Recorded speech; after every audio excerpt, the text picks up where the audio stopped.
আবু বকর সিদ্দিক রাদিয়াল্লাহু তাআলা আনহু তিনি ছিলেন আরহাম, সবচাইতে নরম দিলেন। কিন্তু যখন তার সামনে আল্লাহকে নিয়ে, ইসলামকে নিয়ে, কোরআনকে নিয়ে, আল্লাহর নামকে নিয়ে কটূক্তি করেছে, কোরআনের আয়াতকে নিয়ে যখন কটূক্তি করেছে, আবু বকর সিদ্দিক আর আরহাম ছিল না, অসাধ্য হয়ে গিয়েছিল। ঠিক কিনা বলেন? ঠিক তেমনিভাবে যারা মনে করে যে আলেমরা এত গরম কেন বা নরম কেন, এতটুক মনে রাখবেন, আবু বকর সিদ্দিকের চাইতে এত নরম পৃথিবীতে আর কেউ নাই। ঠিক কিনা বলেন? আলেমরা যতই নরম হোক না কেন আবু বকর সিদ্দিকের মতো না। কথা বলে না।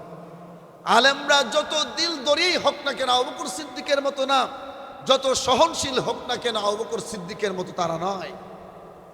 তাহলে আবু বকর সিদ্দিক যদি আল্লাহকে গালি দেওয়ার কারণে, আল্লাহর কোরআনের আয়াতকে বিকৃত করার কারণে যদি আবু বকর সিদ্দিক যদি ইহুদিদের উপর চড়াও হতে পারে, এমনকি আবু বকর সিদ্দিক বলেন তলোয়ার দিয়ে মাথা আলাদা করে ফেলতাম যদি নবীর অনুমতি থাকতো, তাহলে যেই আবু বকর সিদ্দিক কোরআনের বিরুদ্ধে কথা বলার কারণে, আল্লাহকে কটূক্তি করার কারণে আবু বকর সিদ্দিক যেমনভাবে আরহাম ছিল না, তিনি অসাধ্য হয়ে গিয়েছিল, ঠিক তেমনিভাবে আজও যদি কেউ ইসলামের বিরুদ্ধে, রাসূলের বিরুদ্ধে, কোরআনের বিরুদ্ধে, চার মাযহাবের বিরুদ্ধে, আলেম ওলামাদের বিরুদ্ধে, রাসূলের সুন্নাহ এবং আদর্শের বিরুদ্ধে যদি কেউ অবস্থান করে, তাহলে আল্লাহর কসম আলেম ওলামারা নরম থাকবে না, তারাও রাজপথে নামতে বাধ্য হবে। ঠিক কিনা বলেন? নামতে বাধ্য হবে। আপনারা আমাদেরকে নামতে কেন বাধ্য করেন? আমরা তো খানকায় বসে থাকবো আর হাদিসের দরজ দেবো না, ঠিক না? তো রাম আর বামপন্থীরা, নাস্তিকরা, ইহুদি খ্রিস্টানরা, তারা যদি ইসলামের বিরুদ্ধে, মুসলমানের বিরুদ্ধে মাঠে নামে, তাহলে আলেম উলামারা তো রাজপথে নামবেই। ঠিক কিনা বলেন?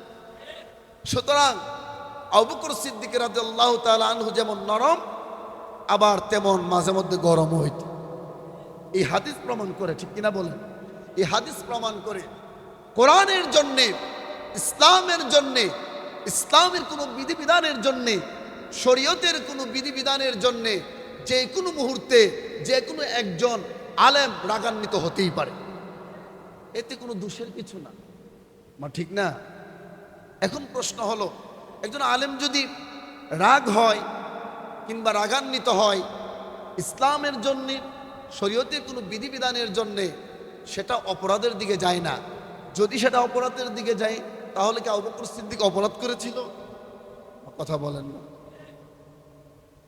এই জন্যে ভূমিকা আছে, সব সময় সহনশীলতা হওয়া যায় না, মাঝে মধ্যে অন্য ভূমিকাও রাখতে হয়। ঠিক কিনা বলেন? এই ছিল ইমানি পাওয়ার।